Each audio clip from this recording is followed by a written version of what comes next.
Ayub Abdikadir. Eric Wamumbi is the Madeira constituency law.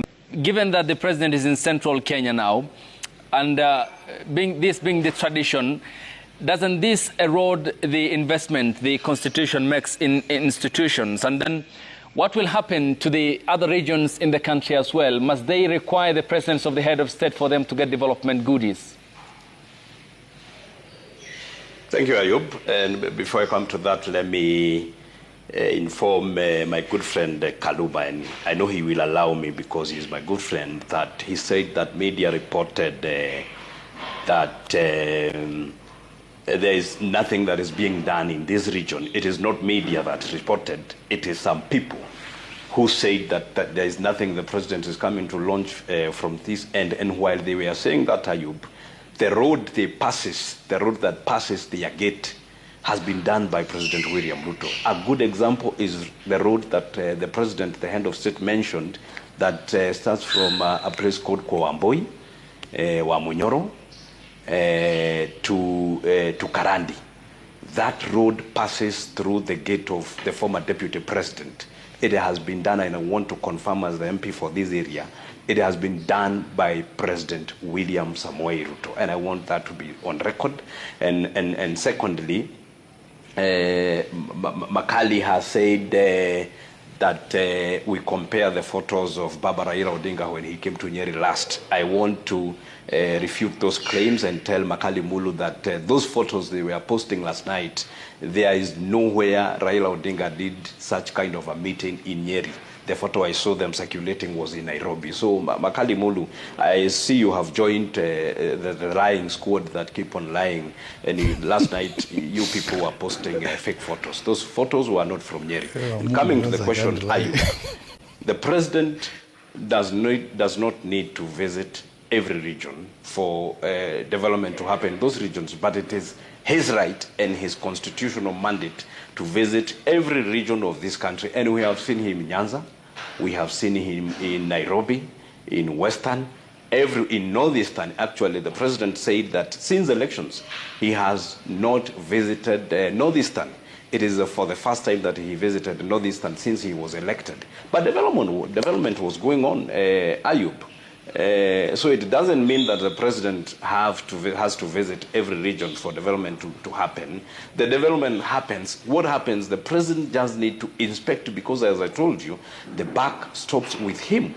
And as the CEO, at one time he will be asked, what are you doing in Northeastern? Which road are you doing in Northeastern? And it is his responsibility to answer which road are you doing in Northeastern. And I think it is at this time that Makali Mulu needs to invite the head of state to his constituency to look at what they are doing, because the President William Ruto, no one can stop him from visiting the constituency that Makali Mulu represents. So the development goes on even if the president is not there. As you said, but Honorable Eric, how many projects then will he inspect here, given that he's a political animal in the end who will need some votes from some regions and all the regions in the country? How many can he visit at the same time? And doesn't that then erode the notion that there is vested mandate in institutions to undertake this without necessarily inviting the head of state to inspect these projects? I agree with you. For example, in this region, there are hundreds and hundreds of projects. The president will not visit all of them. For example, there is the complete Marikiti market in Karatina, which I saw people saying that there is no new market in Karatina. There is a market in Karatina, which is complete. The president is not going to visit because it is not in his schedule. He is going now to come again in August and continue with the inspection of projects. There are hundreds of projects, but the president is not going to visit all of them. There are hundreds of projects going on in Nyanza region. When the president visited Nyanza region, he did not inspect all of them. When the president visited Northeastern region, he did not inspect all the projects. It is just his responsibility to tour regions and getting to know what is the status progress of Mau Road, what is the status progress of Keno Marwa Road, what is the status progress of markets. For example, Ayub, we saw the president in Laikipia opening 9 schools done by national government, not NGCDF, in Laikipia West. Those schools were closed because of insecurity. So the security was restored, schools were built, and it was the responsibility of the head of state to go and open those schools because they were closed down because of insecurity. So it doesn't mean that the president has to open and launch all the projects. We have seen ministers like Mutahi Kagwe and the other ministers commissioning and launching projects. We have seen the minister for transport visiting different areas, launching construction of different roads. We have seen the deputy president, who is now a sober principal assistant to the head of state, moving to all regions, commissioning and launching different projects. So the president is just coming to polish up what other institutions have done. All right. The deputy president, who is his principal assistant, the ministers, the institutions, they are all out there making sure that projects are ongoing.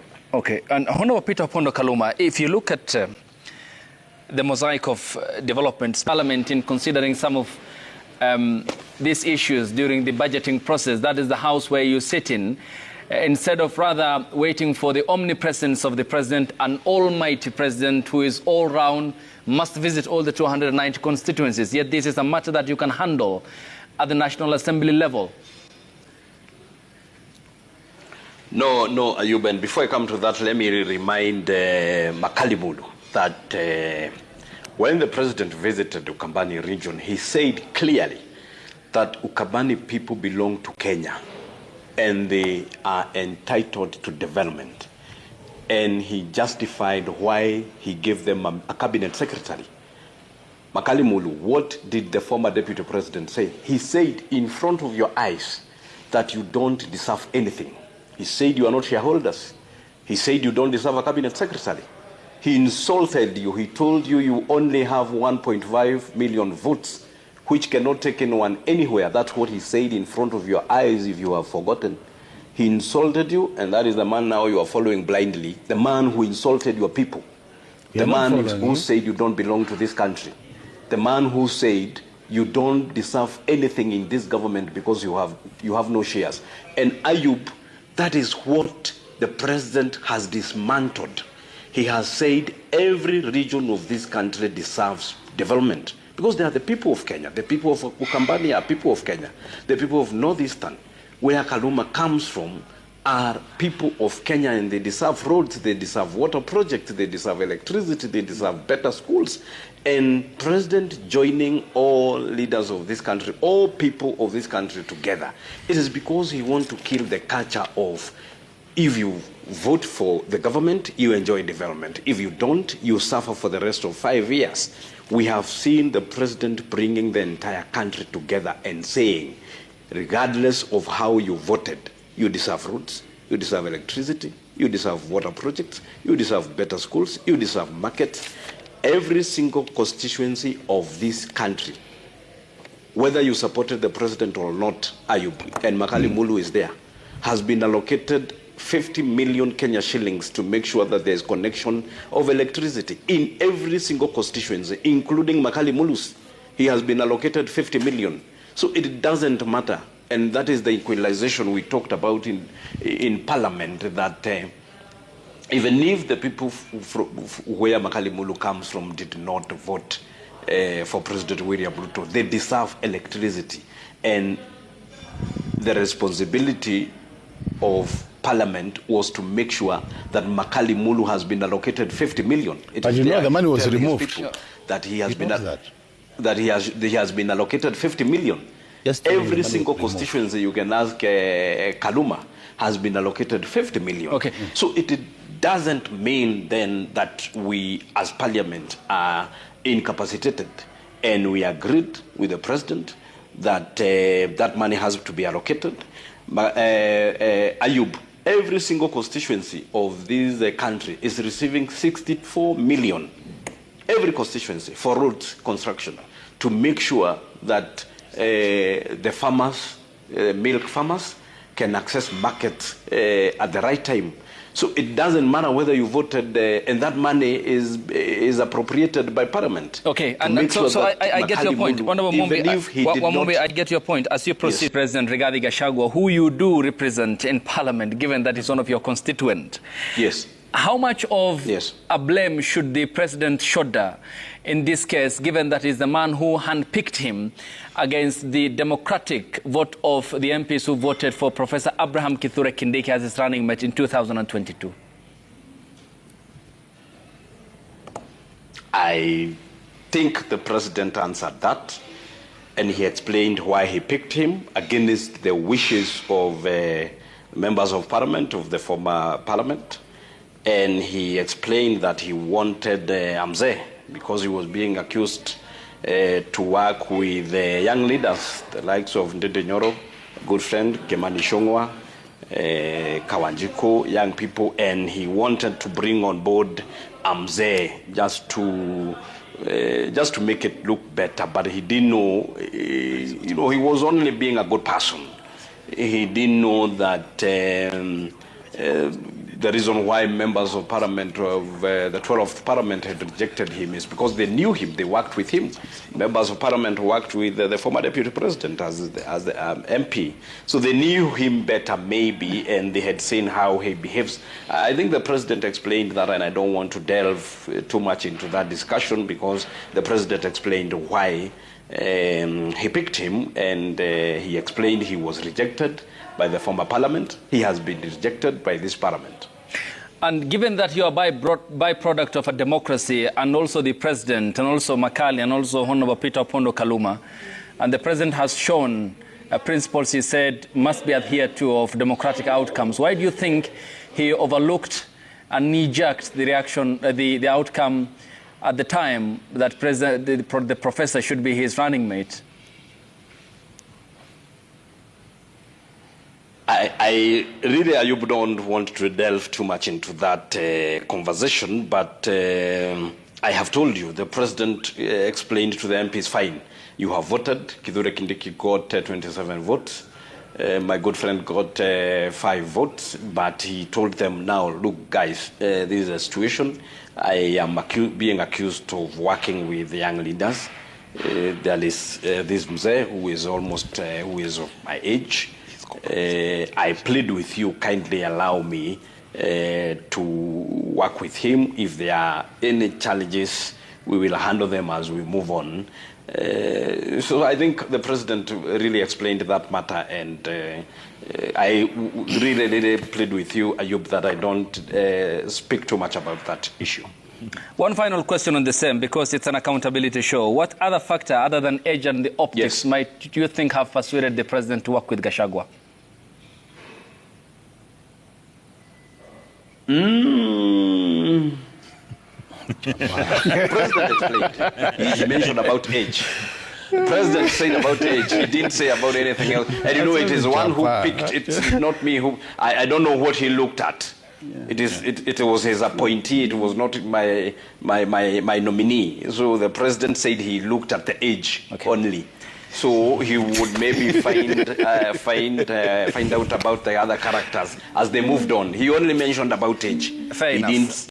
Yes. Will this trip by the President to central Kenya settle the question of who is the king in the mountain? Thank you, Ayub. And in support of Kaluma, we, the people of this region, we are perceived to be in government. And you saw I had a problem with our governor, Governor Mutahi Kahiga, when he skipped the State House meeting with the Central Kenya governors. I called him out and I asked him, why have you missed to attend the Head of State meeting at State House? Because Ayub, these things don't just happen. He was invited. Things are lobbied. And in such meetings is where there is a follow-up of do you have a county aggregate and industrial park? What is the status progress of, for example, Odaya Hospital? You know, in such meetings is where lobbying is done, and I want to support Kaluma that even if you're in government or not, when a meeting is called by the head of state, it's your responsibility to attend.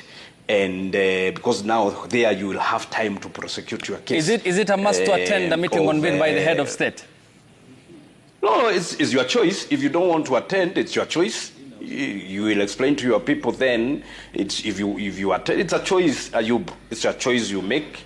And when Governor Kahiga did not attend, we called him out. And you saw him yesterday. He came. He joined us, and he said he's the governor of Nyeri. It is his responsibility to receive the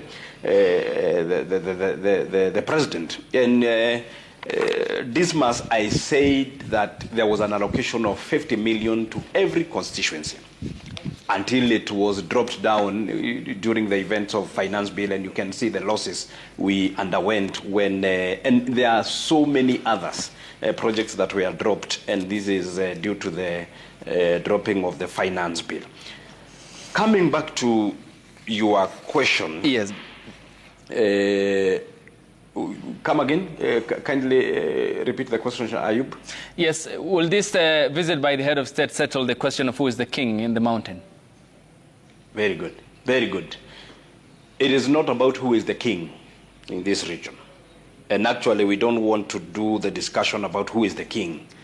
The question we are asking ourselves as the region, as the people of this region, is when are our roads going to be done? When are our water projects going to be done? When are our markets going to be done? And giving you a good example, Ayub, in Laikipia, President William Ruto has done the first market at the cost of 350 million since independence. Laikipia County has seen the first market with President William Ruto. That's the discussion we want to have as a region. This discussion about who is the king, who is the kingpin, who is the queenpin, we have realized that that discussion doesn't help us.